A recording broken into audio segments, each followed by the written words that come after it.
and I said, I got your Windows X right here. Whoa, And that's but some crazy noise. yeah, I was going to My say, new. what a way to start the show. Yeah, did you hear that noise or just me? No, I heard that noise too. It was kind of odd. I thought it Is was that your phone. It was is like you that a suddenly Hangouts thing? could That be a could be new a new thing. Hangouts thing. Hangouts looks fairly. It asked me this time if it could use my webcam, and I said yes. Well, you get the new Windows X. X going That's to give true. it to you. So how is that running for you, sir? It's going well. It looks almost exactly the same as Windows 8, except Mhm.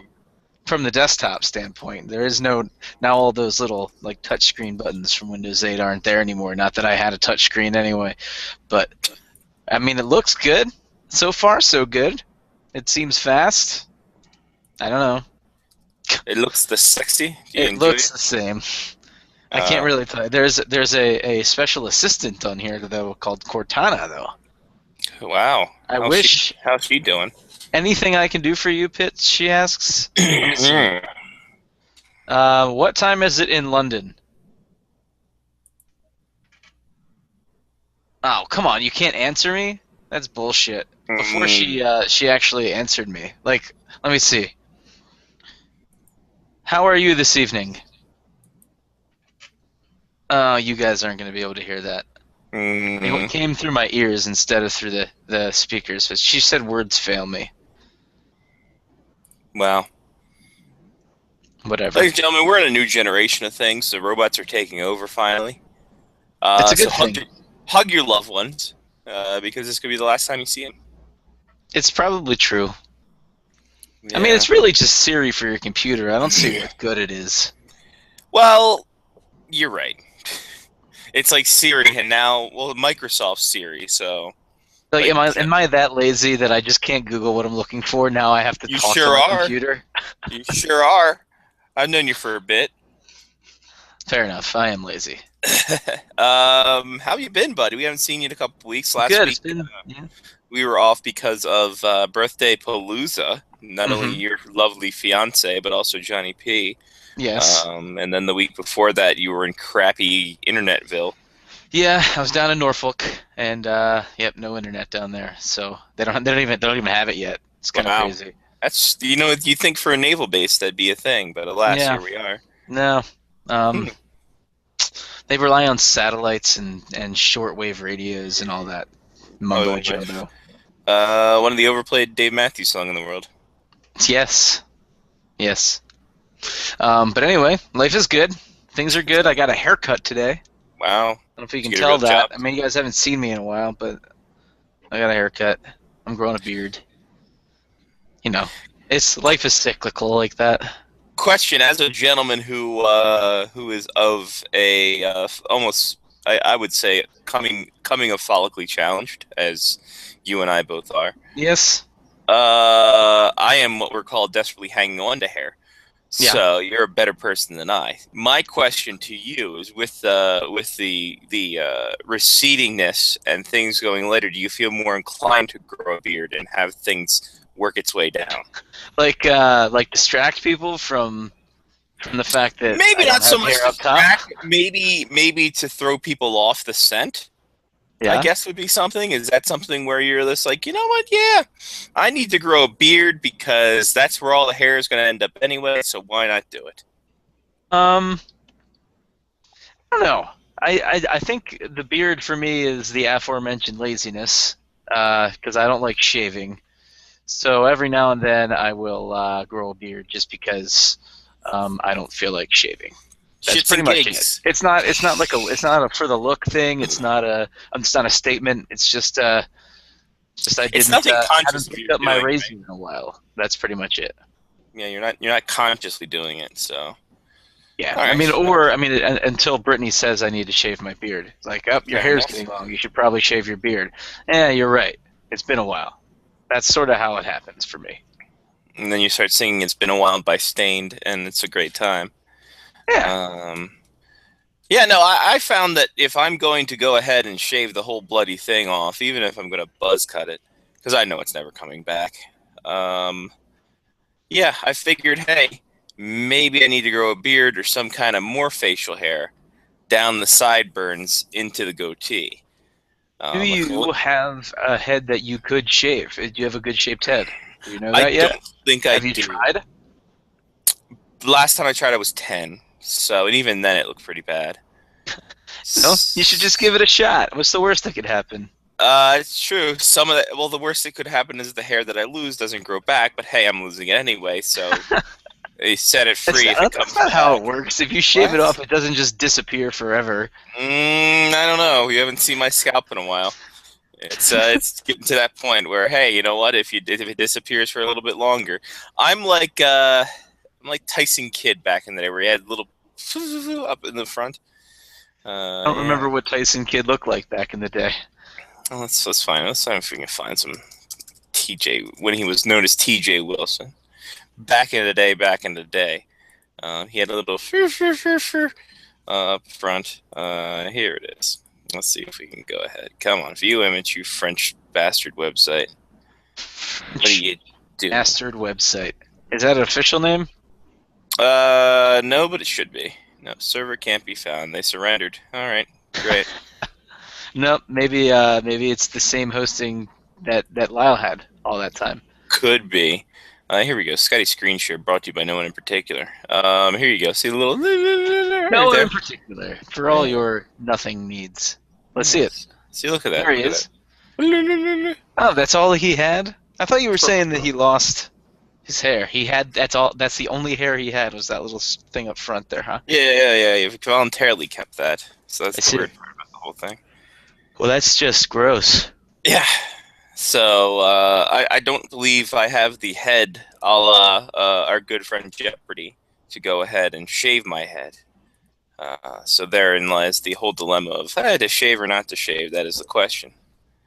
Whether it's as nobler in the scalp or in the floor of a barbershop. I think that's what Shakespeare said. I really don't. I fell asleep during that part of class. Which class? Whose was that? Was that Mrs. White's class? It was actually Scott Beck. He was doing something. It was really weird.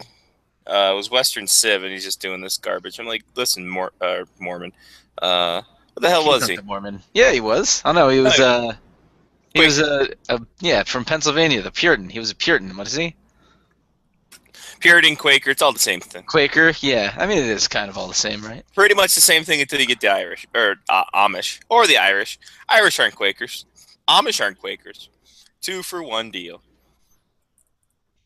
Back to you.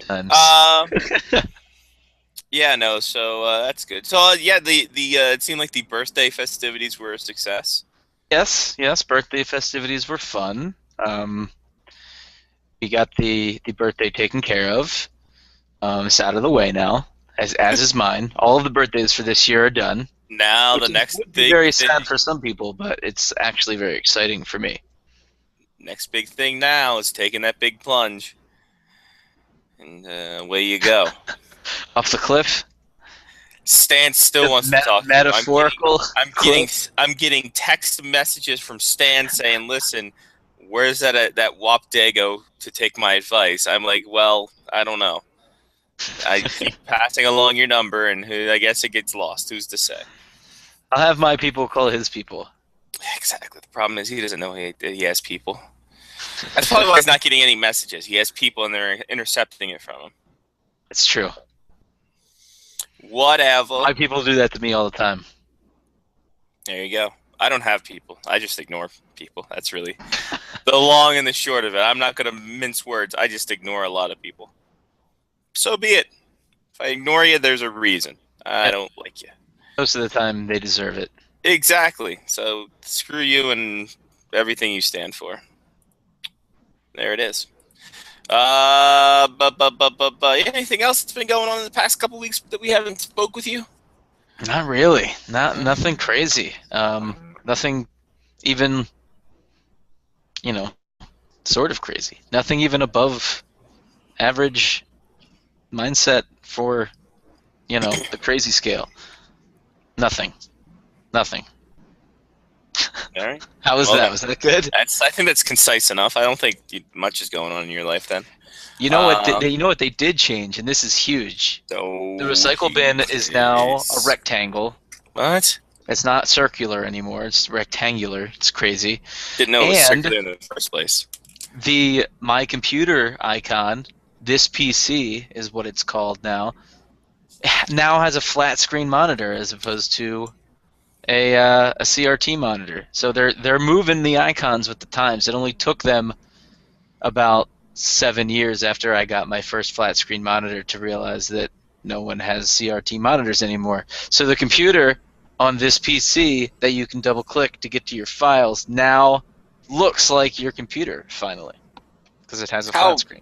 How about that? It's wild. Was that a free upgrade, by the way?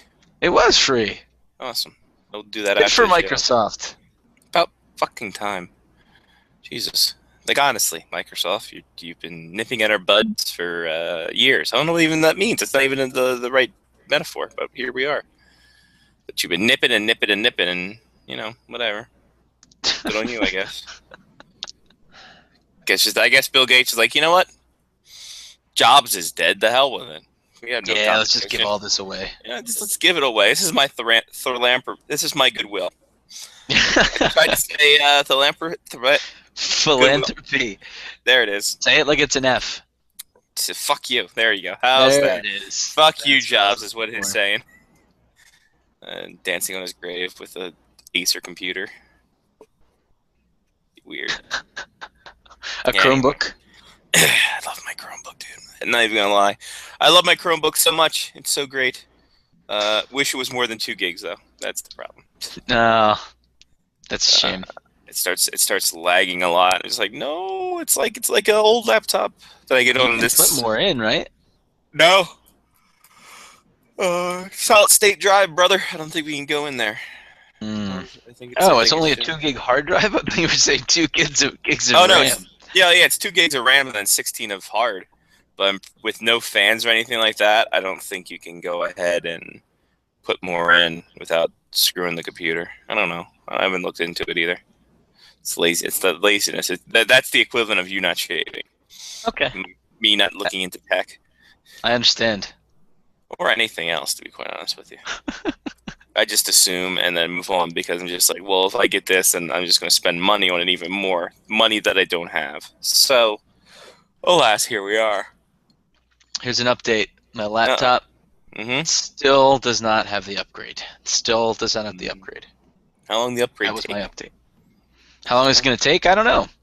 Is that what you asked me? Yeah. How long? I don't know. I mean, I set it up because I have my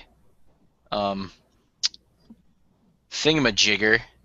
Right. No. I have my phone set up to be able to remote desktop into my home computer, so I actually set up the upgrade from work today. Which was pretty cool. Yeah. Yeah. I'm pretty awesome. I don't know if you heard, but I can do lots of things. You can do lots of things with little need. Don't know what that means. So how about you, Scotty? What's been up with you? Fuck all, Mark. That's really about it. Since last you've left us. Last week I got so bored not doing a show, I walked 11 kilometers. Oh, I was going to say, how bored were you?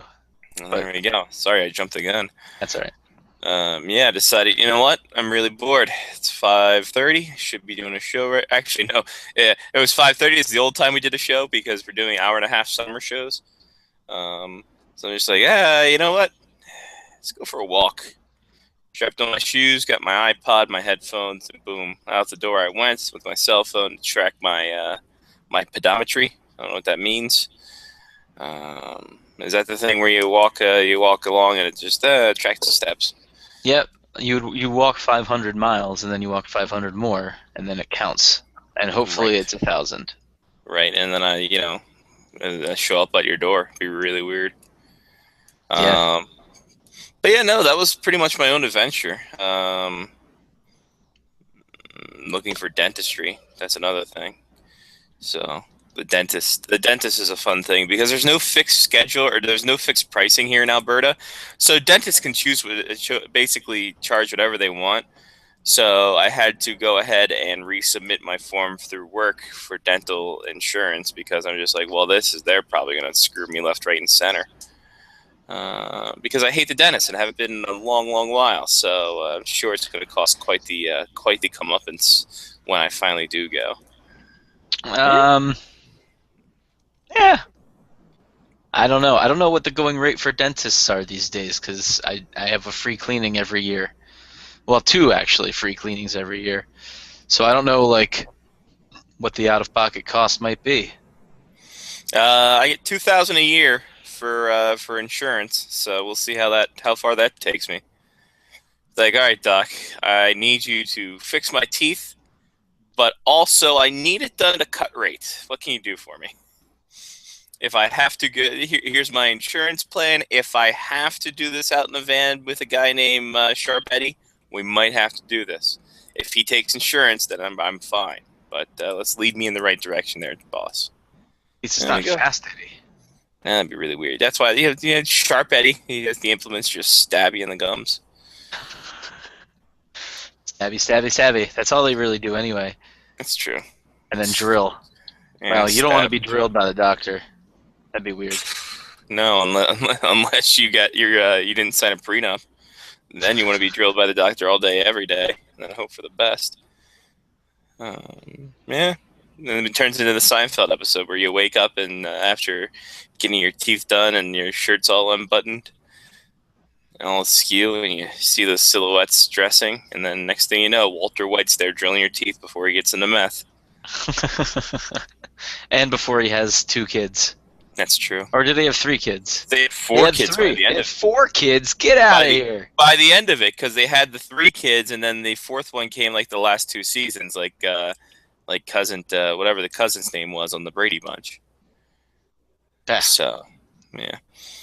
But yeah, is tooth pain or is dentistry probably the biggest fear in people in terms of medical?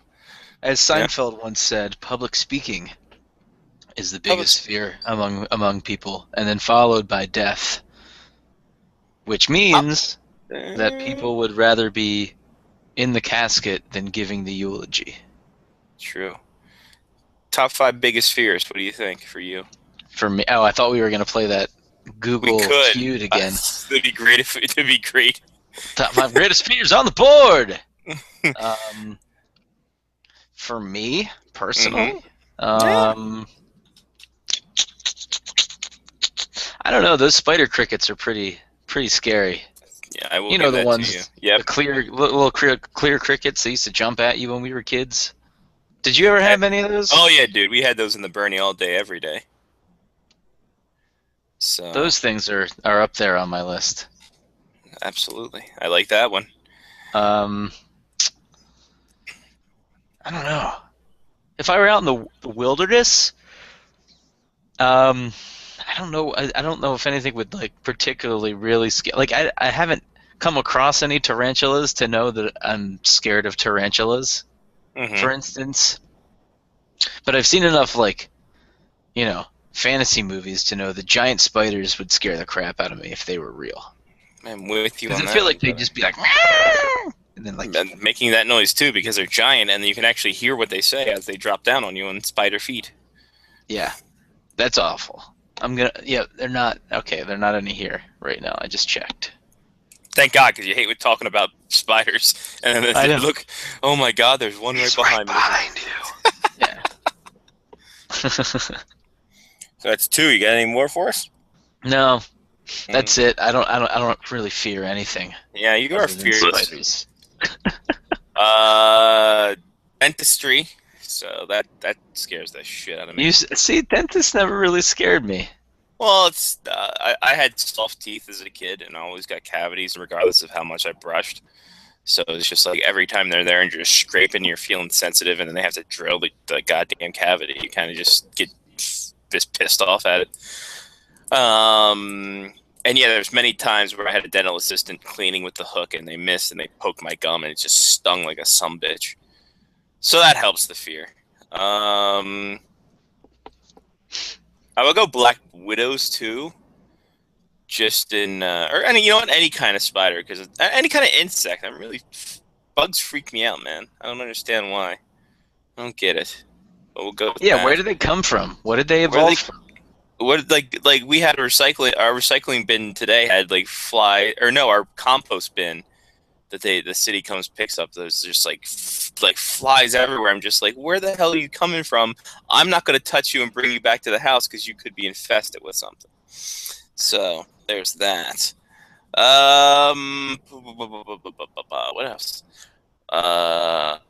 As much as I like to spend money, I'm also really, really conscious of it because I don't want to go poor. I think going poor would be something that I'd fear a lot. So finances, that's a big thing.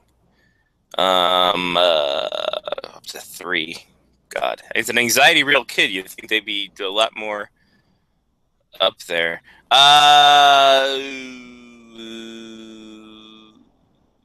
Open spaces, like wide open, not the Dixie Like Chick Dixie album, Chicks? Yeah. not that album that was pretty bad. But like after driving through Montana and having to deal with that one rest stop where there was no one around on the roadways, which was supposed to be a major trucking route, and then to see basically nothing but horizon in front of you and behind you, no sound around. I'm just like, well, how is this possible? So wide open spaces, I think, would be that kind of. I know there's a name for that fear. I don't know. Let's ask. I want to say it's agoraphobia, but I think that's tight spaces. I'm not sure. Let's see. Fear of wide open spaces is called agoraphobia. There it is. Yeah. All right. I mean, agoraphobia seems pretty all-encompassing. Yeah, it is. It is kind of just your fear of everything. Because agoraphobia is where the sufferer perceives the environment to be dangerous, uncomfortable, or unsafe, is all agoraphobia means. So these situations can include wide open spaces, uncontrollable social situations, unfamiliar places, shopping malls, airports, bridges, etc. Yeah, I would say I'm definitely agoraphobic because all the other spaces, all the other social anxieties also trigger me. So there's that. What about darkness? Any darkness fear? While we're talking about, what about a dark, wide open space? No, because I can't see the wide open space at that point. like when the sunset, like as the sun's setting and I see it more and more, it kind of gets, all right, this is getting creepy kind of thing. I better find a city soon to fill up or else I'm fucked kind of thing. But like once it's pitch black, like I was driving through Montana and pitch black, and that was kind of, I didn't really give two shits about it. It was just like, okay, I can't see left or right. I'm just seeing straight ahead. So it's that tunnel vision. So I was fine doing that. So I don't know. There's that. Mark's gone. Awesome. The Windows 10 completely screwed him up. He had too much Windows 10, everybody. I turned the whole movie off. You son of a bitch. You asked a question and you bolt. So I went to close the website, and apparently in Windows 10 it didn't separate the windows for me, like it usually does. And I went to close, and I closed everything. Well, to answer your question, once it got dark, I really didn't give two shits because it was tunnel vision. And I couldn't see like the horizon. I couldn't see how far it was. Like I was able to stop in different little rest areas to go ahead and fill up on gas because I didn't have to see anything. I didn't have to like look around and freak out about it. So yeah, that's pretty. I mean, that's like driving up Route 2 or up and down Route 2 here, or Highway 2, not Route 2 because that would be that's Ritchie Highway, right? Yeah, because Train Highway is 3. I mean, it could have been when you were back here, though. It's pretty wide open. Could have been, but there's a lot of stuff around it too. So, like a Hardee's. Exactly. That's the sign that the smiling star says you're on your way, brother. But driving Highway 2, like up and down, like it's nothing but farms, and you have these little towns here and there, but for the most part, it's just like open landscape, and it's just like it's freaky as hell. It's just like I don't like this whatsoever. And then driving Highway 2, US Route 2 was pretty bad too because you had nothing there. It's just open highway. It's just like, well, shit. You get these little spot towns here and there, but overall, it's just disastrous. Are there signs that tell you how far you have to go to get to the next gas station, or do you just sort of have to guess? I assume that any town they call it. They say it's a major trucking route, so I assume that any town's going to have gas stations. But what I found out early in the trip in part of Montana was that there are some places that had gas stations, but they were only open to about 9 o'clock at night because it was a small town. There were very few 24-hour, unless it was a bigger city. So it's like, well, I better hit a bigger city soon. And yeah, they don't really tell you mileage on gas station. They just tell you mileage to the next town. Well, that's not good, because if you're driving in the middle of the night and you need gas, you're kind of screwed, huh? Yeah, pretty much. Luckily, I hit Shelby, Montana, and that place had a 24-hour thing in the middle of its little square there. So I'm just like, all right, cool. Here we go. Hope to God my U.S. credit card works, and it did. So was happy. There we go. That's my biggest. Another fear, commitment, but that's just a that's a me thing, not an anybody else thing. I think everyone has experienced fear of commitment. I think everyone has. Yeah, no. Considering what happened 10 years ago today, we all know my views on that. So we'll go with that. Yeah, that was a thing. What are you gonna do? Obviously nothing. I'll sit here. That's what I'm doing. Just keep on keeping on, brother. That's it. Life's a garden. Dig it. Yeah, something like that. I don't know. A couple news things. Puts the Joe Dirt in the hole. What? Isn't there supposed to be a Joe Dirt 2, or there was a Joe Dirt 2? Oh yeah, it's coming. Aren't you excited? Dude, I can hardly contain myself. I know. It's like Pixels. Wow, that was a movie that was I almost wanted to be like such a terrible reviewed movie that it opened to great box office numbers, as many Adam Sandler's movies are wont to do. But it didn't. It didn't. Flop like a sumbitch. But hey, whatever. He'll make it. He'll make it anyway. Well, somehow they won't let him not. I mean, they're gonna keep letting him make movies, so somehow. But CG is done. The CG is done. Listen, Adam, you can go ahead and enjoy that, but no more of this, sir. No more of this whatsoever. You're using our budget to just build a giant Pac-Man. It was garbage. Then all that stuff about Rose McGowan saying that she got like a audition seat for an Adam Sandler movie, and she said that she had her boobs boosted up or something, pushed up, because that's the way Adam wanted it. Really? Like, well, yeah. There was a big thing about how she had an audition call where she had to go ahead and be all nice and prim and proper and be like the hot wife that Adam Sandler always has in every movie. Yeah, which does make any sense. I mean, come on, Adam, be realistic here. Yeah, we get it. Like maybe Billy Madison and Happy Gilmore you can have that, but as you get older and fatter, this is where we start to draw the line. Oh, but he also gets richer. It's true. It's very true. Older, fatter, and richer. Hey, man. Good on him. He's had a lot of projects through that Happy Madison production company of his, so can't say shit for Shinola on that. Brooks Orpik, he had wrist surgery. He said he's going to be very ready for the season opener. So good for him. Also, the Winter Classic was announced today at Foxborough Stadium between the Les Habitants and the Bruins, where they set up the fake boards and everything on the Foxborough Stadium field. And went ahead from there. Looks like the Bruins will be wearing their super old school jersey with the brown and the yellow, where the Les Habitants will be wearing one of their many, many early jerseys that they had in the past. So there you go. Other than that, we will wait for Lars to come on, as we're going to get him right now. All right. Are you inviting? Are you sending link? Are you linking? I will go ahead and link him. Is that? Are we nearing the end as we get Lyle? Are we nearing the end of the whole Winter Classic thing really mattering? I mean, we've had so many Winter Classics. This is the Bruins, I think, third Winter Classic. I Same think with it's the Habs' third outdoor game too. I mean, the Habs at least played in a Heritage Classic and two Winter Classics or something. Two like Heritage that. Classics. But this is now the Bruins' third Winter Classic, and the majority of the teams in the Western Conference have had 0 Winter Classics. So what's the point anymore? Like, I understand that it's a money-making thing, but it's just kind of just like a scam now. I mean, it's all the Northeast teams, and it's all the Northeast money, and it's all the Northeast fans that are getting screwed out of the teams, or screwed out of, money for tickets. So, like, what the hell, man?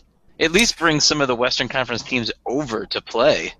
Well, that's why there's 2 Western Conference Stadium Series this year. That's why both Minnesota and Colorado are hosting one this year. Yeah, but the Stadium Series isn't played on New Year's Day. No, it's not, and that's because it's not a ratings thing either. I think it comes down to a TV thing too, because you're going to get, if you got a Boston team in there, you're going to get fantastic ratings.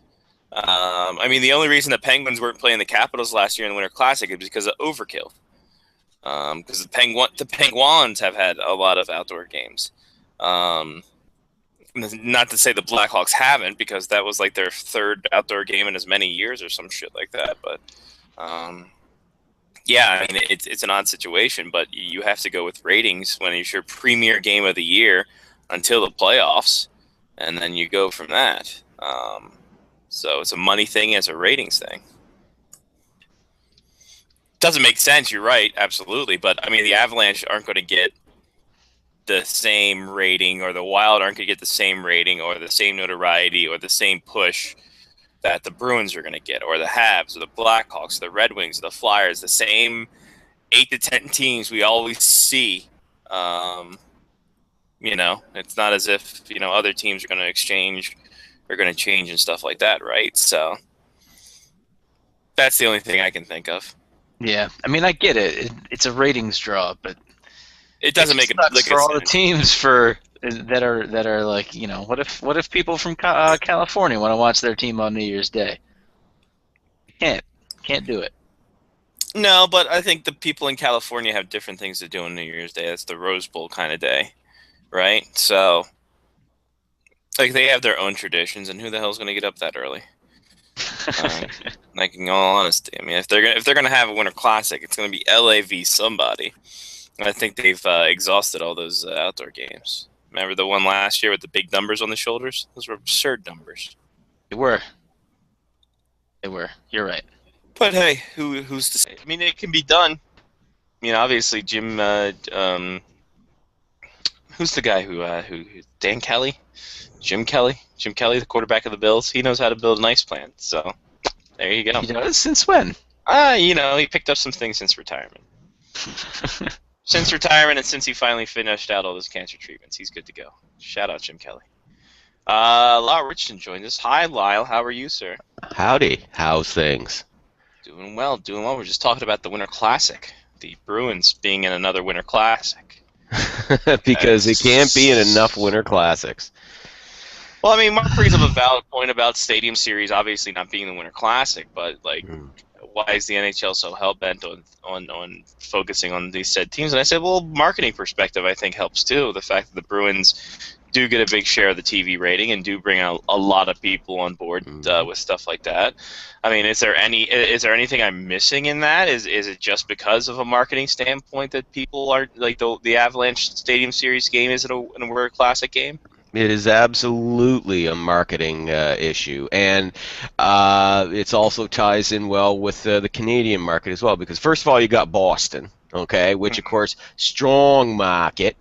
Why am I talking like I'm from massive two shits? I don't know why. Oh, you're talking like a masshole, Lyle. But but I mean, Boston's the Bruins are well recognized and well supported American franchise, very strong market. Plus, of course, in the United States, and believe it or not, also here in Canada, there are a large number of Canadian fans who are Bruins fans. So of course, they're naturally going to tune in on that. And then of course, you throw in the Montreal Canadiens, and of course, blah de blah, rivalry, yada yada yada. It's a big bonanza for the NHL. So, yeah, it absolutely has to do with marketing. And that's why Boston is getting so many, along with Pittsburgh and any other ones that you want to, Detroit and Chicago and whoever else you want to throw out there as well. Those are the ones that are always going to get the Winter Classic Series. I understand it, but I don't have to like it. Oh, no, you definitely don't have to like it. As a fan of a different team, Mark, absolutely you don't have to like it. I actually don't want the Capitals to be in any more Winter Classics. They've been in at least two not now. hosting any more Winter Classics. Yeah, and they've been in 2, and of course we all know that it's all because of Ovi. Yes. I mean it's Ovi, and then and the Capitals too. Yeah, but it all has to do with Ovechkin marketing one of your biggest stars. It's going to be interesting, if Connor McDavid turns into a shoot out the lights type of franchise player like a Gretzky or a Lemieux.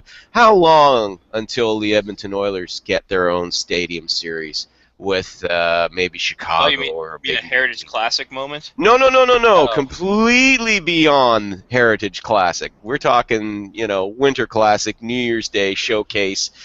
What they'll do is they won't be held in Edmonton. They'll truck him in the Oilers down. Honestly, yeah. Yeah, exactly. But they have to go ahead and have that. They have to make sure he's worth his salt, and then go ahead and and market him. Yes. And make that progress that way. Oh, they're doing one hell of a job marketing his rookie season already, aren't they? I mean, you look at NBC's schedule. Before. Oh, yeah. Did you guys talk? I'm sorry, I missed the We haven't talked shit about hockey, Lyle, so we're good. Okay, good. That's right. We are into the 35% part of the program where we talk hockey. It's the summer months. We're doing an hour-and-a-half show maybe, and then, we're trucking it out of here. Throw some stuff in there, absolutely. There it is. But apparently, NBC Sports released their schedule for the upcoming season, where they're going to be televising a whopping 105 regular season games on your NBC Sports network. Only one involves the Edmonton Oilers. So, which led me to respond on Twitter that Connor McDavid is going to be like the Sasquatch for American hockey fans. Often spoken of, rarely seen, at least on NBC.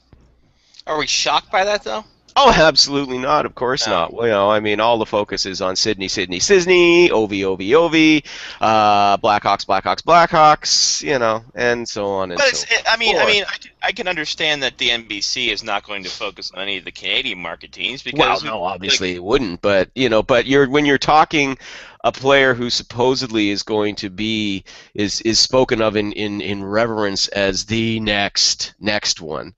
You think that, maybe you throw maybe 5 or 6 games in there where they're playing an American team to make it kind of, worth your while if this kid turns into the second coming of Wayne Gretzky and Mario Lemieux all rolled into one. And I know you're shaking your head. That's all right. Jack Eichel is their guy now. How many Sabres games? 3.5. There. 3.5. They're going to cut off in the middle of it. Cut off in the middle, halfway through the second period. With the score, the Boston Bruins 6, the Buffalo Sabres 2, both goals set up by Jack Eichel. We will now turn to see what some other teams doing. With Nathan Lewin in net, you guys know how this is going to end. So we're just going to flip you over to our NHL Network show that has nothing to do. By the way, I just want to say this. I was watching, for some reason, I got trapped in the YouTube black hole. That can happen. That definitely can happen. That can happen. Because me and the girl were talking baseball. Talking baseball. Actually, we're talking Homer at the bat usually. She's trying to get into baseball and stuff like that, so I'm just trying to help her out because she likes the historical aspect of it. Yeah, it was okay. It was Homer and who else in the straw? Who was it? Up to bat. Yeah. Talking Homer, Ozzy and the Straw. And the Straw. No, there was another one in there. Ozzy and the Straw. No, there was more. No, yeah, but there was one more. Talking Homer. Okay, Homer, Ozzy, and the Straw. We're talking Homer, Ozzy and the Straw. Dun, dun, dun. I'm pretty sure there was one more name thrown in there. Here we go. I don't even know this. I don't know what the song is even called. Is the song Homer? It's Homer at the Homer at the bat. Classic Simpsons. Yeah, put on your Victrola, kids. Yeah, exactly. We don't have Johnny to cue this up. That's Talking Softball by Terry Cashman is the parody of the Terry. Here we go. We're talking Homer, Ozzy and the Straw. But for the chorus is, we're talking softball from Maine to San Diego, talking softball, Mattingly and Canseco, Ken Griffey's grotesquely Solon Jall, Steve Saxon is running with the law, talking Homer, Ozzy and the Straw. Okay, I thought there was one more name in there. All right. Well, I'm old! What do you expect? Power Plant had one, with Roger Clemens clucking all the while. My socialist tragic illness made us smile, while Wade Boggs laid unconscious on the barroom tile. It's fucking awful. And then it's repeat chorus for the last damn thing. So there you go. There you go. Well, we settled that. There we go. It's the 43rd track on the album Ghost Simpsonic with The Simpsons. Apparently that's an album. Apparently that's a thing. Why is this still a thing? I need to go buy this on the iTunes. Away you go. Away we go. But anyway. Yeah. What were we talking about? Baseball. Oh, sorry. Yeah. We go again. Oh, yeah, no, we tracked down a wormhole. You were talking baseball with the history girl. Oh, yeah, and just saying. Okay, just saying a second, guys. I got a book. Just a sec. I will be back. Return then. All right. Well, I will send this out to you, Mark. Okay.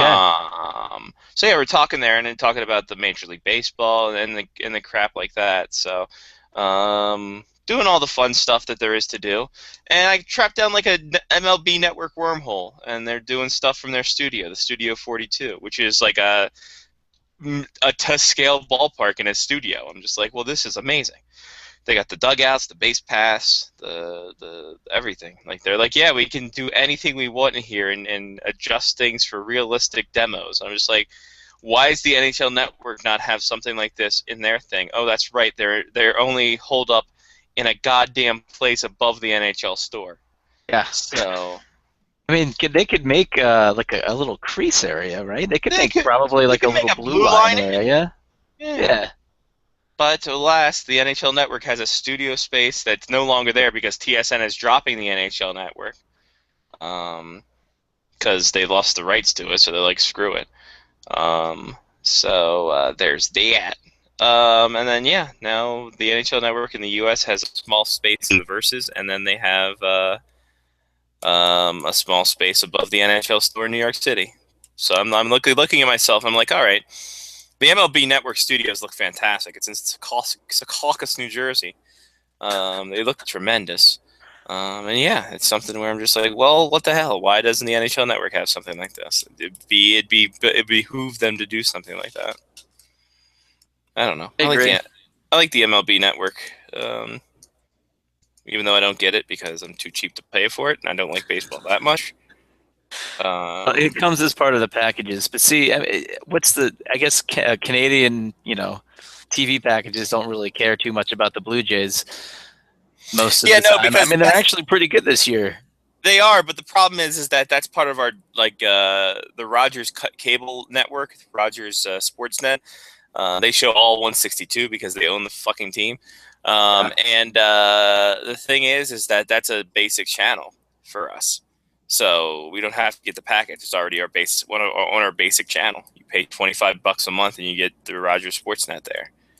So it's not as if people need to go get a big package unless they like baseball that much. So there you go. You don't need to go get a big package. Don't need to go get a big package, ladies. Just enjoy yourself. Yeah, size of the package doesn't matter. It's the motion in the ocean. It's what channels you get. Exactly. That's a good one. I like that one. I like that one a lot. I was going to say, because I've never been told that before. So I wouldn't know. Good to know. Good to know. Lyle's coming back in a bit. We're going to talk about expansion. Mark, you got to, since we didn't last week, was the really only news. Also, another reason why we didn't do a show is because the only real big news was the expansion news. Vegas and Quebec City upset special there. Only two places to submit bids that were any kind of suitable for the NHL. The NHL then went and met with the city of Seattle, or the prospective owners of Seattle along that way, the suburbs of Seattle. Nothing doing, but it seems that it's going forward with Quebec City and Seattle as the main Quebec City and Las Vegas as the main contenders in the expansion process. Thoughts, ideas, comments, questions, concerns about Vegas and Quebec City as your two front runners, or your two only runners in this expansion contest? I love it. Good insight. I mean, look, we talked about Vegas before. I mean, I think people think NHL can't make it in Vegas. I love NHL in Vegas. You're not going to have the same fans at any game at any given night. Which is not good for stability, though. Well, it's great for money. Who cares about stability? If you're in Vegas and you're drunk the and you Arizona go to a Coyotes hockey wanna game, talk you're to you going to have a about chance to go to a hockey game. The Arizona Coyotes want to talk to you in a big, big way about that, sir. Yeah, but people don't go through Glendale the same way they go through Vegas. That's very true. Very true. But Right? It's desert towns. They're going to sell. Vegas is going to sell out. Well, they have to survive, or else they're going to turn that team over so fast. So fast. I like the idea that Quebec City could be a Western Conference team. Yes, I like that agree. idea a whole hell of a lot. Like, well, this is great. See, Seattle, you screwed it up again. You know what? I don't know why, but I'm never sold on Seattle as I look at Seattle the same way I look at Vegas, the same way I look at Phoenix. Is that or Glendale? Is that okay? It's great that they have a good amount of passionate fans, but how much are you going to be able to drain those passionate fans of their money before they get fed up? I see what you're saying. You're not trying to drain them of their money, but yeah, I mean, see, that's my argument about having different fans, is that in Vegas, when you have different people coming through every time, is you're not taking the same amount of people's money, so people aren't going to get that upset. All they're going to remember is they had an awesome time at that hockey game that they went to when they were in Vegas. The tickets don't even really have to be that expensive because they're going to be charging $15 for drinks and people are going to buy it. Or they can have video poker at every seat and not charge anything for drinks, and they'd still make a shit ton of money. It doesn't matter. It's Vegas. They'll figure out a way to make money. I think it's a bad situation. I think that, and not so much for the gambling. I think you're not going to have a consistent buyer. And yeah, I understand you're going to get more. You're going to get a variety of fans, but it's not like it's not as if you're going to go ahead and have the same Chicago fans show up to every game, or the same Winnipeg fans, or this, that, and the other. You're hoping a lot on visiting fans, and that's not a good business model for success. I wouldn't even say that you're. I don't think you're not relying on visiting fans. You're just relying on hockey fans that happen to be in Vegas. Well, is that a bigger or less crapshoot that you are going to pardon the pun? I like it though. Oh yeah, I unintentionally did that. I'm just like, oh, you're talking Vegas. Way to go, you hack. I mean, I would almost think that, okay, it's a cool destination the first time. Are you going to go back?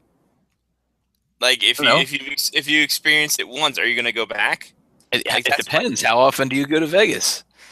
I've been there once, and that was because it was a layover.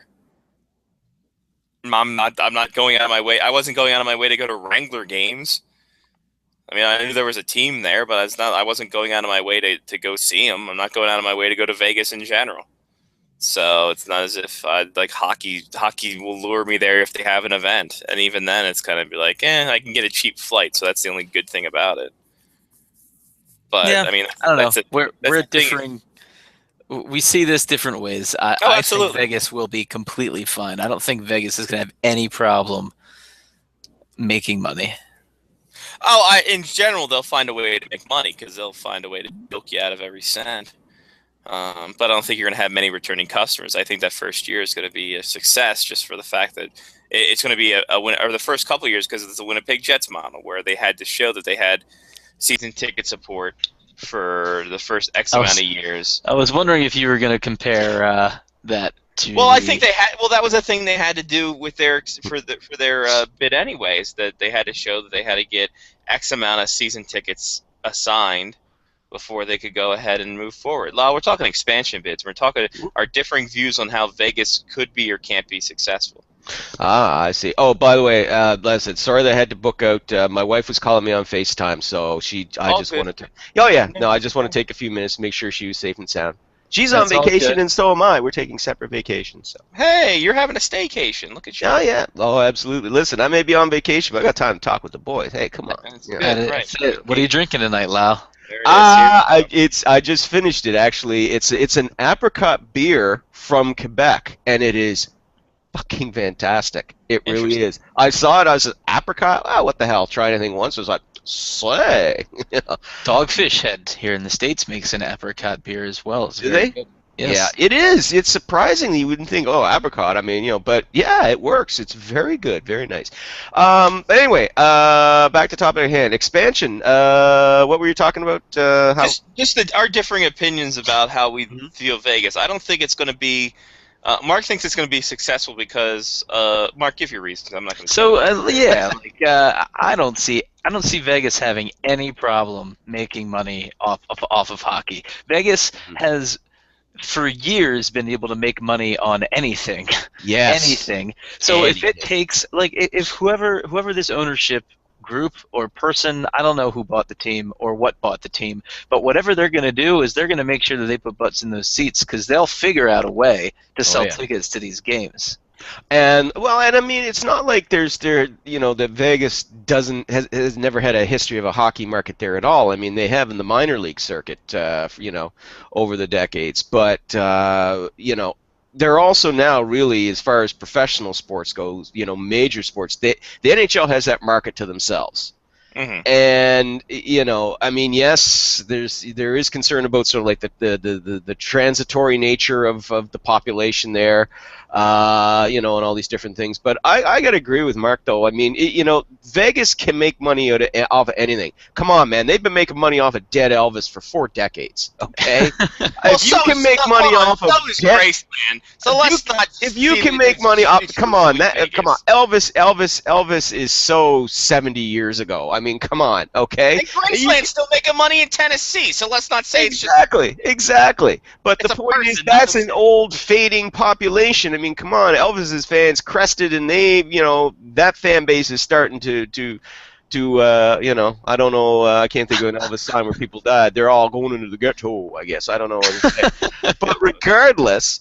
But Vegas, yeah, you can make money off of anything there, and I can't see how they can screw this up. Even the NHL on their worst day, they can't screw this up, And I really do think that this is something that's going to work well. Unlike that boondoggle that ongoing boondoggle that they've got in Glendale, Arizona. By the way, speaking about that, there's talk of moving the Coyotes, but guess where they're going to move them? Downtown Phoenix. Back where they started, but in a new arena, because they want to get a new arena built, and they're totally going to do that. That's what I think is going to happen. Their time in Glendale is done. They're on the clock right now. Just a quick segue here. Their time in Glendale is done. 2 years from now, because that's how they rejigged this deal, and they're out of there. Yeah. They are going to downtown Phoenix. That is going to happen. Which is the place for, that's the place. Yes. That they shouldn't have left there in the first place, but they had to. They were very well supported down there. But that arena was garbage. Of course it was, but they were still, pretty well supported. Yeah, absolutely. And I mean, Glendale is just so out of the way. If they move to Phoenix, then I have no problem with that. God bless them, and then we can get these goddamn Coyotes fans back. But I mean, but to Vegas, my point about Vegas is I'm just wondering about. Just consistency in the stand. I mean, sure, people can sell anything and they can make money off of anything, but is there going to be a time where they're just like, you know what, this isn't fun anymore? 10 years down the line, just like, you know what, we don't want to have fun anymore with hockey, so we're going to move on to the next thing and just avoid hockey altogether. I wonder how many people are going to be a hometown, like how much of a hometown versus visiting town crowd that is, how many people are going to be actual hometown fans and have that consistency that way. I guess that's my only... it's a legitimate concern to raise, or a legitimate issue to raise, obviously, but I do think that is one Sunbelt franchise where I cannot see there being any serious issues. Not like we saw in some of the other markets. As long as it is well maintained, as long as they get smart hockey people in there to build it right, they should be fine. That's the one part where they could screw it up, is if you end up, with just hiring, just absolute incompetence that run it into the damn ground. Which, we've seen it before. Can't put it past people.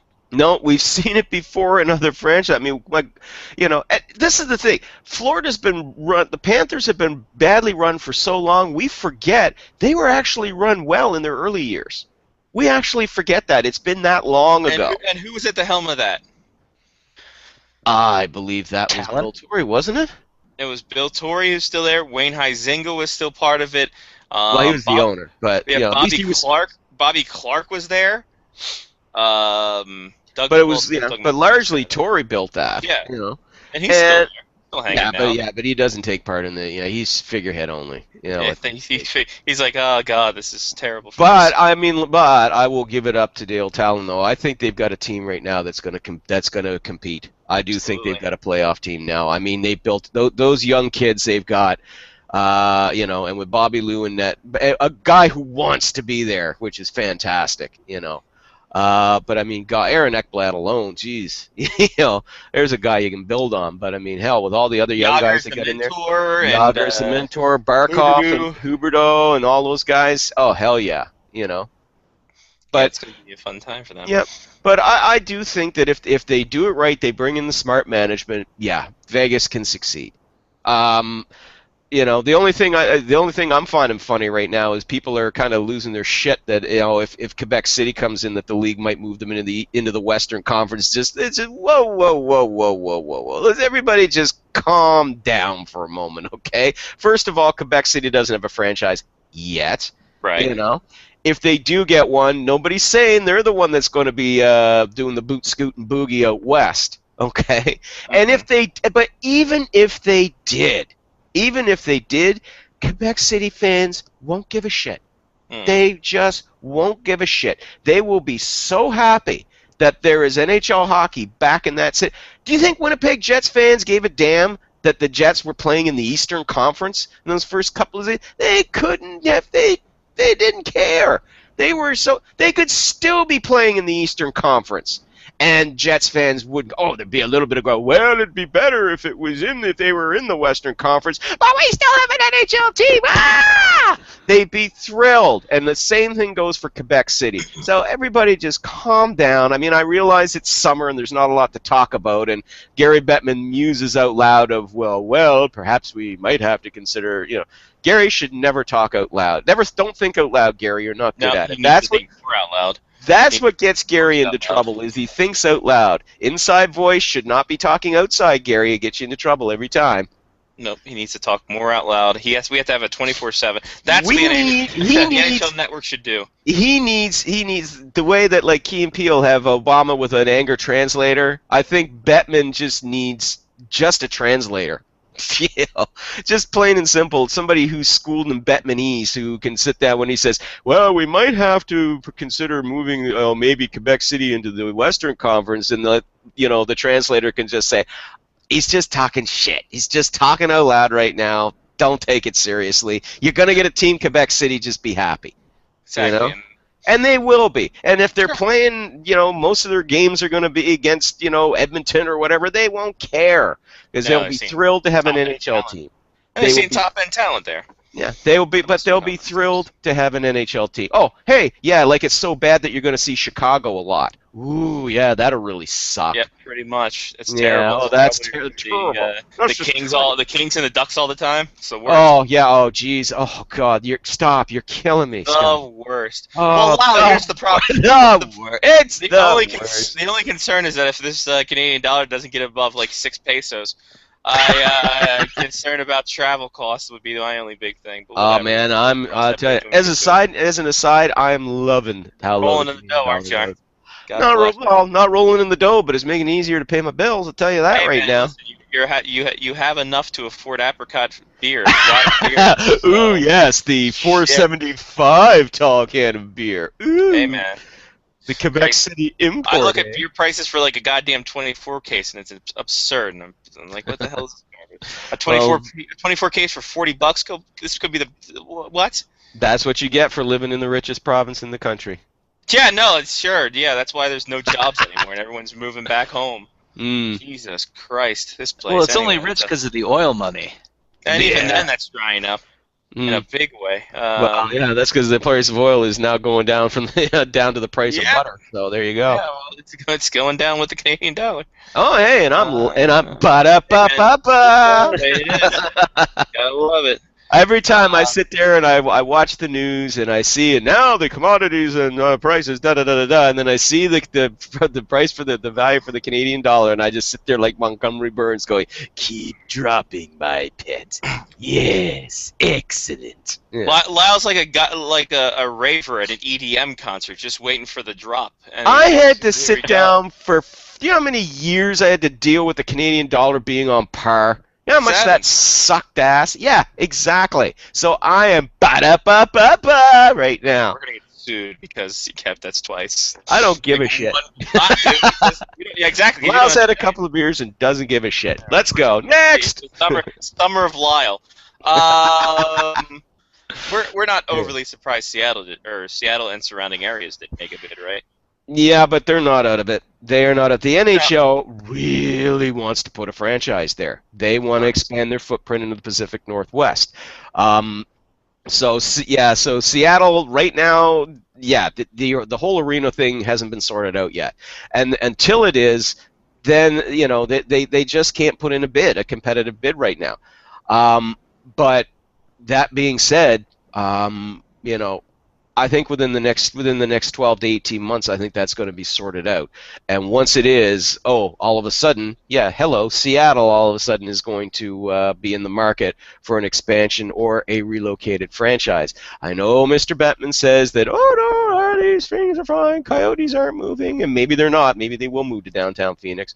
Panthers aren't moving, maybe they're not. Carolina Hurricanes aren't moving, maybe they're not. But you can never rule it out. And regardless of that fact, even if they're not going to be a relocated franchise, they would expand to 33 friggin' teams they had to fit Seattle in. Yeah, they will. And they really want to put a franchise there. Of course, and obviously one of the big things is that they would want an Eastern team to want to relocate really quickly to even that out in a big way. So yeah, there's that.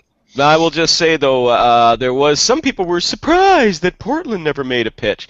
Okay, get this through your head, people who are so surprised that Portland didn't make a pitch for an NHL franchise. Paul Allen has no interest in an NHL franchise. Stop bringing his name up. Stop mentioning it. He's not interested in an NHL franchise. Hasn't been interested. Never will be. Just stop. Enough. This has been going on since the late 90s, back when the NHL had their last big expansion thing. Was like, maybe Paul Allen will put a franchise in Portland. No. Paul Allen is a basketball guy. He doesn't give a damn about hockey. Not interested in hockey. So enjoy the Portland Winterhawks. Very good WHL franchise. Enjoy it. Yes. Could Portland handle an NHL franchise? Of course they could. Would it make sense to put one there? Of course it would. Will they? Not with Paul Allen owning that building and him having no interest in hockey. Done and done. I, for one, want Portland to have a team so we have the possibility of a hipster Stanley Cup between Brooklyn and Portland. That'd be awesome. That'd be amazing. Yeah. They play in Kansas City because the other city, their home school. So there's that. I'm trying to think. Was there any other bids? Like, I know obviously the two serious bids. Well, Toronto, the GTA, the one, the group from Markham, that's in the GTA, the Greater Toronto area. There was talk about putting one there. And again, maybe someday they'll get one if they ever get another NHL arena built. But right now, that's totally Leaf land. And, for all the talk of, the NHL could put one there and there's not very much the Toronto Maple Leafs could do about it. Actually, there's a hell of a lot the Toronto Maple Leafs can do about it. They will fight it tooth and nail. Publicly, they'll be like, oh, no, it's fine. Your market can handle it. You really think they want another team encroaching in their backyard? That's why they fought so hard to keep Hamilton beat down. That's why, they tried unsuccessfully to stop the Senators coming into existence in Ottawa. Do you really think Maple Leaf Sports and Entertainment will cry any tears if the Ottawa Senators, God forbid, but if the Ottawa Senators, folded or were relocated? They would be thrilled if that happens. Like, good, we've got our market back all to ourselves, as it should be. That's the way they look at it. So, yes, Markham, absolutely. The Greater Toronto Area can handle 2 NHL franchises. The Leafs will fight that tooth and nail. But again, it's the same issue with Seattle. There's not an arena there. There's not a venue there, an arena there. I speak English. I learned it from a book. But anyway. Do you think the Canadians feel the same way that the Leafs are feeling with another team? Like the whole Ottawa situation, like Quebec City being there, and like, well, we've run Quebec for X amount of years, and if these guys come in, they might cut into our market. Obviously, they haven't said shit for Shinola because. But that one's different though. That one's different because that one is good for business because of the Battle of Quebec rivalry that they had. That's where the difference is. You know, for the Canadians, they look at it as like, you know, this would be fantastic because they already know how good for business that was back in the 80s and early 90s. It was fantastic for them. That was guaranteed full house every night and then some, you know. So, yeah, I mean, that market will absolutely work. And, you know, yes, Quebec City get a franchise? Yes, they should. But, you know, I think the NHL is going to drag their feet as much as they can on that. As much as they can. Because, you know, their preference would be to, you know, yes, put them, you know, have one in Las Vegas, have one in Seattle. And that's what they would have wanted. Deep down, that's what they wanted. They wanted to turn around, see Seattle make a strong bid, and go, oh, Quebec City, so close there, little troopers, but you know what? Maybe a relocated franchise. We'll pat you on your little head, send you on your way. Someday your prince will come, you know. But now it's a little bit awkward because, well, Seattle hasn't made a bid yet, and Quebec City's sitting there going, come on. So, they are. They're doing the Peter Griffin. Come on. Saying it like that. All right. Anything else? Any closing thoughts on expansion? Anybody? Bueller? No. Bueller? Mark? No. I think we just gotta wait it out. 1,000 points of light. The bottom line is, I told you guys, it's coming. Expansion is gonna happen. You're gonna have 32 teams. And you're just gonna have to deal with it. Do they play any preseason games in either Vegas or Quebec City this year? Oh God, yes. Oh God, they already are. Yes. Oh God, yes. Yeah, I think there's a couple games. I'm trying to look this up because God forbid this happen. Here we go. September. Come on, you sons of bitches. NHL.com loading like the goddamn molasses. It feels like as you're surfing at the fucking site. By the way, check out the simbin.net. I put something up about minor league expansion. Yes, and I will be linking to that in my next blog beat, which should be sometime later this week. Thank you, buddy. Scotty, hey man, I always showcase your work, my friend. You and Jen Neal, I have to give you and Jen Neal a split of the no money that I'm getting for this because you two promote the hell out of me. But you deserve it. You're doing a good job covering the minor league scene. So I'm trying to do God's work. Absolutely. And I also sent my resume to that guy from the consulting company to see if I can get a gig there. So we'll see what happens. Hey. We'll see what happens there. All right, here we go. Here's the neutral site games that are coming up preseason-wise. You have Providence, Rhode Island for the Bruins, minor league market there. Allentown, PA for the Flyers, minor league market there. Bakersfield, California, minor league market there. Then you have Hockeyville, which is Victoria, BC this year for Canada. And scroll. Halifax, Nova Scotia. Hey! Saskatoon, Saskatchewan. St. John's, Newfoundland. Hey! And here you go, Montreal Montreal versus Pittsburgh, Quebec City, September 28th. There's that game. Boom. And then Kraft Hockeyville US, which is Johnstown, Pennsylvania, are there, and that is your last neutral site game between the Penguins and the Tampa Bay Lightning. So no Vegas, huh? No Vegas, just Quebec City. Ooh, I'm a bit surprised. I thought they were doing Vegas. Then again, I'm on vacation and it's the dog days of summer, so what do I know? Well, you would think that Vegas would be in there because they would want maybe LA would get a Vegas game out there. Shocked to see St. John's and Saskatchewan and Halifax having games. Whatever. Yeah. Somebody, I'd love to, as an aside, I'd love to meet the gentleman from the Moffat Institute who published that report 4 years ago claiming that Canada could support a dozen NHL franchises. Yeah, guys. Yeah. I told you it wasn't going to work. Assholes. Anyway, It's moving on. it was the Moffat that it was Stephen Moffat. He worked But on. He's writing more fantasy. Yeah. Stick to writing Doctor Who, Steven. Anyway. By the way, he does a terrific job on that. Him and Sherlock, I'm a big fan. But anyway, the Yukon Bandits would totally be able to survive. Indeed. Just on that name alone, the Yukon Bandits. I like it. Hey man, I'm still Get a enamored shirt made with up there. I'm still enamored with the Montgomery Biscuits of the of the minor league baseball. I love that name. The Montgomery Biscuits and gravy. It's funny because looking at their mascots, they talk about they have one mascot who loves who loves eating biscuits, and they have I think Monty, an anthropomorphized biscuit. Like, why? How is this in the Wikipedia entry? And then apparently they have a new live action mascot, which is a pig, and she's called Princess Gravy, Queen of what is it? Queen of Pork, or no, Duchess of Pork. Instead of Duchess of York, Duchess of Pork. Biscuits and gravy. This all sounds delicious. Yes, I'm in the mood for biscuit, burger, and gravy.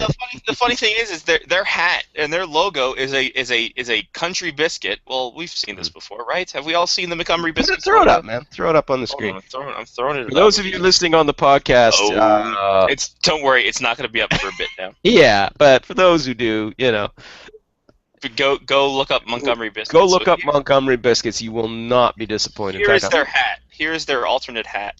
That is oh my god! Meat and a pat of butter. Oh, that's amazing. It's something terrible that McDonald's thought up in the 70s. It is a rejected McDonald Land mascot. It looks like a Muppet that was crushed with an anvil. Well, here we go. Here you have the Lehigh. On the side note, you have the Lehigh Valley Iron Pigs with their bacon uniforms, their Saturday uniforms with a bacon strip on them. There you go. The Iron Pigs. What is with all the iron names for minor league baseball? I don't get it. Iron Birds. I get the Iron Birds. Because that's a Cal Ripken thing. It's the Cal Ripken thing, but I feel like there's iron everywhere. But Iron Pigs, come on. Come on! And look, they got the biscuits across their jerseys. It's great. Biscuits and gravy. So there is not an actual mascot that's dressed like a biscuit? No, the actual... Hold on, the Montgomery Biscuits mascot is... Oh, you cockfuck. Anyway. Because I'd love for a biscuit to be like throwing biscuits out the fans. No, it's this guy. It's Big Mo. He is he's the biscuit eating whatever the hell he is. Whatever the hell he is, the biscuit eating snuffleupagus. That's exactly that's what he looks like. Yes. Here's his bio. Well, of course he has a bio. Guess what? He's all right, bird. 7 feet. weighs well played, Mark. Weighs more than a bigger's, doesn't it? He's described as a big, fuzzy and fun biscuit-loving beast. He's a goddamn snuffleupagus! I think what describes someone as that they might get arrested. Mm-hmm. Yeah, absolutely. A big, fuzzy, biscuit-loving beast. I'm a biscuit. By the way, I love the fact that mascots in minor league baseball continue the bottom-heavy portion of their montage. Yeah. Wouldn't be the same if they weren't pear-shaped. Yes. Well, we can all thank the Philly Fanatic for that. That's going to be the name of my my mascot book. Thank God they're pear-shaped. Yeehaw. There you go. The story of the testicle book? What's that? Not a testicle book? No. Well, that's pear-shaped. That's going to be the fourth one. And then it's funny because they were a part of the BroadcastMonsters.com contingency for the longest time. I'm like, well, why can't they send us hats, Sean? And he's like, well, because internet. I'm like, what does that even mean? Like, I gotta go. It's like, I gotta get out of here.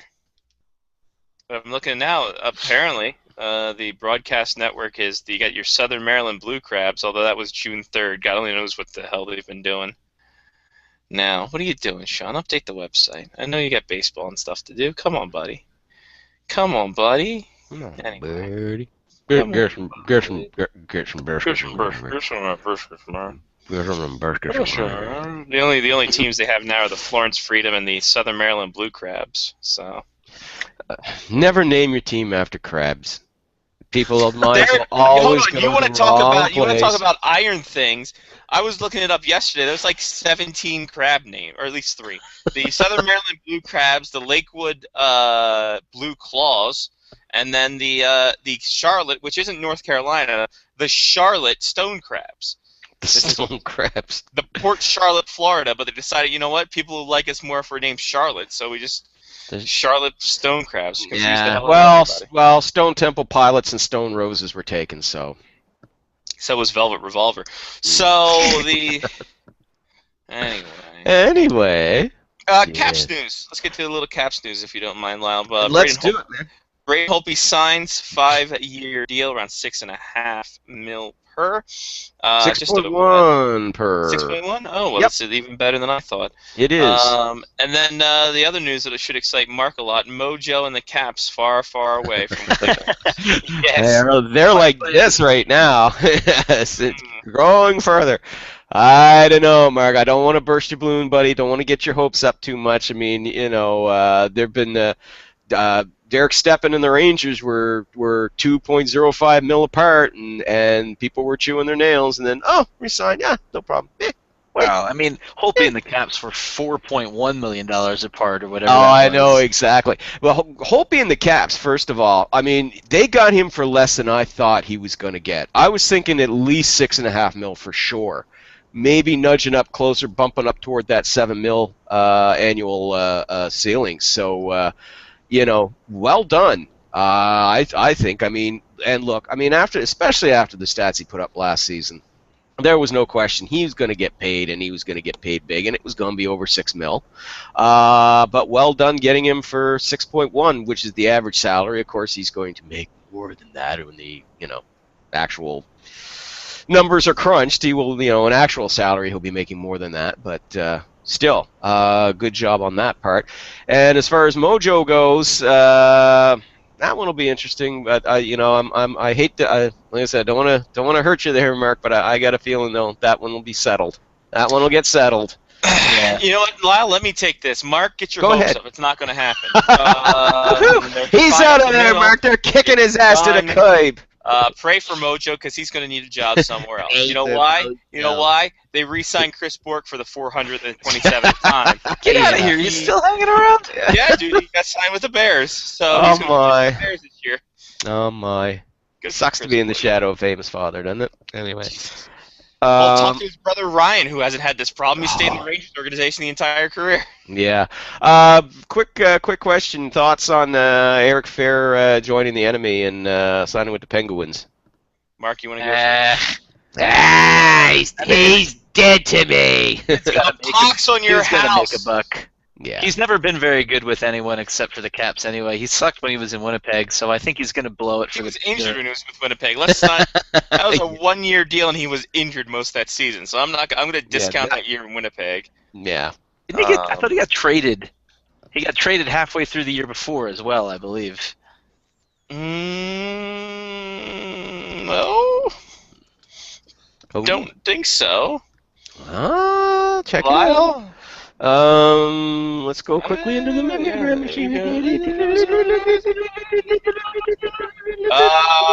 He was traded in July. He was traded to the Jets. Too fast. Traded to the Jets for Denis Paquette and a 4th-round pick. So he wasn't a free agent to the Jets. He was traded there, and he only had 1 year left on his contract. Yeah, and he played hurt, as I recall. How many games did he play, Scotty? 35 games, 2 goals, and an assist. There you go. Then he went to the Caps, got 17 points in 41, then 31 in 73, and 33 in 75. Yeah. He's a good addition for the Caps, for the Penguins, sorry, in terms of 4th line depth, because we all know Nick Bonino is going to be centering the 3rd line. Bonino. He got traded, Brandon Sutter? Brandon Sutter. Yeah, it was Nick Bonino and minor league defenseman Adam Clendening, and a 2nd-round pick to Pittsburgh for Brandon Sutter and a third-round pick. And as expected, some Canucks fans just lost their motherfucking minds. Shocking. Oh yeah. I missed the part where Nick Bonino was the equivalent of Ryan Kessler, I guess. I just seem to recall hearing a lot of, "Oh, I'm disappointed. Oh, how disappointing." Well, he's definitely not a second-line center. Oh, how disappointing. What? He got traded for Brandon Sutter? This is an outrage. Oh, Jim Benning is an idiot. What? Trevor Linden, what the fuck? What are they doing? They got better, right? Like, you look at everything, all things considered, Brandon Sutter is a better and an upgrade over Nick Bonino. Well, if you follow advanced stats, Scotty, you'd understand just what load of bollocks that is. Actually, no. Brandon Sutter is the better player in the deal. Yeah, I was going to shit in the mouth of analytics.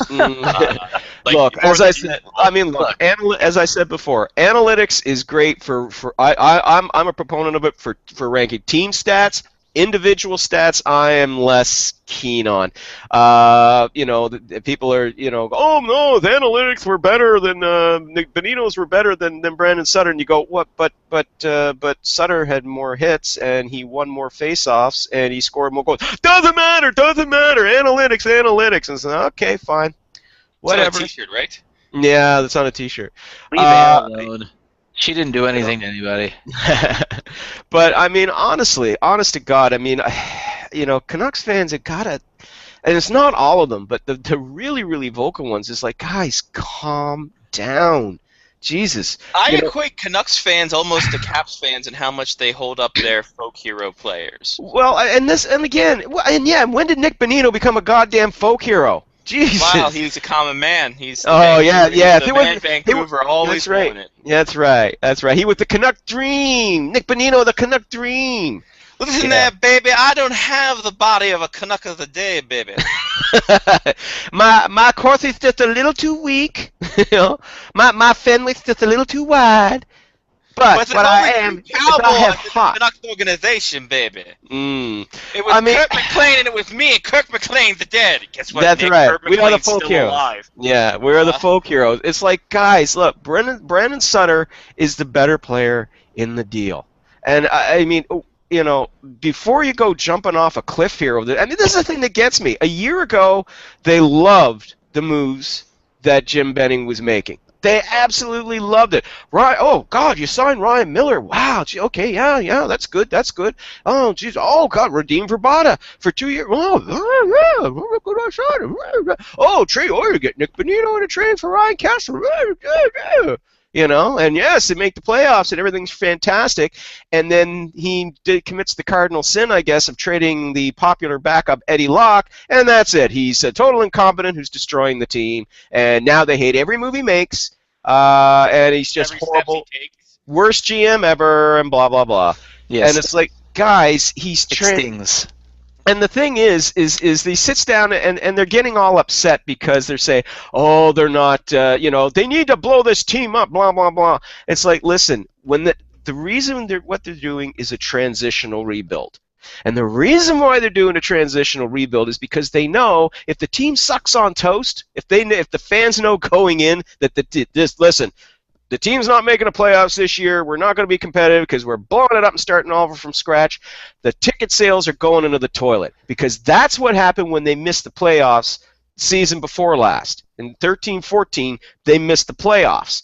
And over the course of the season, especially after the midpoint, when they went on a horrific losing skid, when their playoff hopes were gassed, that was it. And they had trouble selling season tickets last summer. A lot of people forget that. They had trouble selling season tickets last year. Why? Well, the team sucks. That's it. Team sucks. They're going to rebuild. Okay, good. They're going to rebuild. We got rid of Gillis. We got rid of Tortorella. They're going to rebuild. Okay? But they know this team has to be competitive. We don't want our season ticket sales to drop and for our friggin' revenue to drop. So that's why they're doing this. They are transitioning towards younger players. But they need to have some skilled veteran depth in there along the way, both to make the team competitive and to mentor the young players that are coming up through the roster. Is it going to work? Maybe, maybe not. But that's the way the plan looks to me. It doesn't look like they're just that Jim Benning went in there and the minute he put the GM hat on his head, that his brains oozed out of his ear. Trevor Linden, pretty sure Trevor Linden, don't think that he woke up with a case of the stupids after this past season. As I said, I just find it funny. A year ago, they were singing their praises. Now, they trade Eddie Locke. They get rid of a fading Kevin Bieksa for a second-round pick, by the way. And that was another one where they lost their mind. You would have thought that they got rid of, Bobby Orr in his prime the way they were acting. It was just ridiculous. It's like they're transitioning these guys out, and they're bringing in youth. And along the way, they're going to try and address some needs. They bring in Brandon Sutter. They're on the verge of re-signing Brandon Sutter, by the way, to a long-term deal. So it's not like, well, you're only going to get this guy and you're going to lose him for a year to free agency. He's going to be staying. So he's going to be a key part of that team, building that team going forward. I like that trade, and for now, I don't see why Canucks fans are losing their shit over all these moves, because they're not as bad as they're making them out to be. There you go. There you go. Sorry, had to get that out. Aren't you guys glad I had a couple of beers before I did the show? Fine, it's always. We're gonna end it on this though. The bombshell of the week. Mm-hmm. No one saw this coming. Lou Lamoriello, GM of the Toronto Maple Leafs. Boy, howdy! Was that an upset special? Yeah. What's your thoughts on that? Guys? I've rattled on enough, man. Go ahead. Mark, thoughts? I kind of like. I mean, it seems like Lou thought he did everything he could do in New Jersey, and he wanted a challenge. So he decided to move to Canada, and he already has all his contacts still in Jersey in case he needs to, take care of business. Oh, that'll be looked at as channel deals, but I think it's a good move for Lou. You could see the writing was on the wall when they got Ray Shero that Lou was going to be pushed out, and he's not going to do an office role, not at his age. He's too stubborn. So Brendan Shanahan was smart. He saw an opportunity, seized it, and then got this deal done. So, I don't know. I almost think this is a mentor role for someone deeper in the organization, whether it be Kyle Dubas, whether it be someone else. Yeah, Kyle Dubas, obvious choice, right? I mean, he has to be. Think. You would hope. So, I mean, that was a big deal on his part. I was just how quiet they were able to keep this. Because listening to interviews about how long this process started in May, and no one seemed to have a clue that was happening. Because, well, I don't think we should be that surprised, because, as we all know, when it comes to Lou Lamoriello, nobody flies under the radar better than him, So, but my question is this going to benefit the Toronto Maple Leafs? Are they getting a Lou Lamoriello who's going to be refreshed, recharged, and ready to kind of regain that Midas touch that he once had? Or are they just getting the guy that, let's face it, the last few years, his misses have been a lot more notable than his hits? Yeah, I think it's going to be.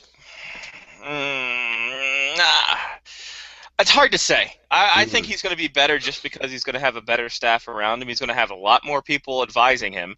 Like Babcock's going to have his input. Brendan Shanahan's going to have his input. The tons and tons of people on that staff.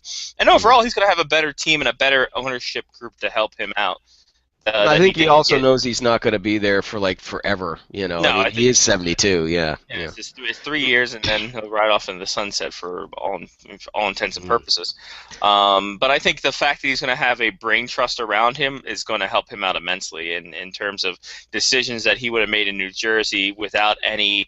Without any resistance. In Toronto, he's going to get different opinions about different sources and stuff like that. And Toronto's not afraid to open up the purse strings if they need to. So absolutely, he's got a lot of deep pockets there that he can use. So yeah, the question is, would he be able to lure players there that are going to want to stay? All that happy stuff, but like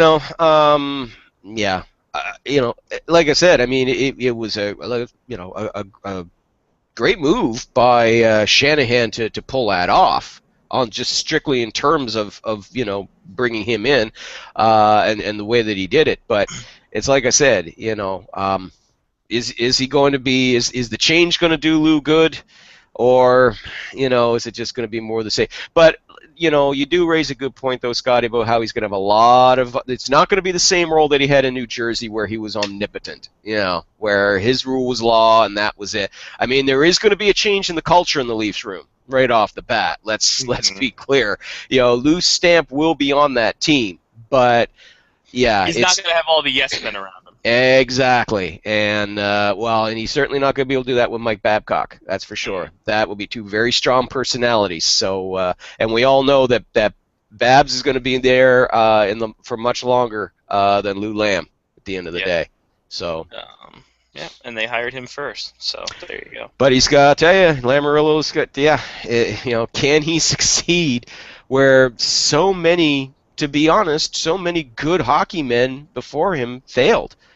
I mean, we're talking going all the way back to the 1970s, man. There's a lot of good hockey people who went in that role of general manager, guys with impressive resumes that couldn't turn the Leafs into a champion.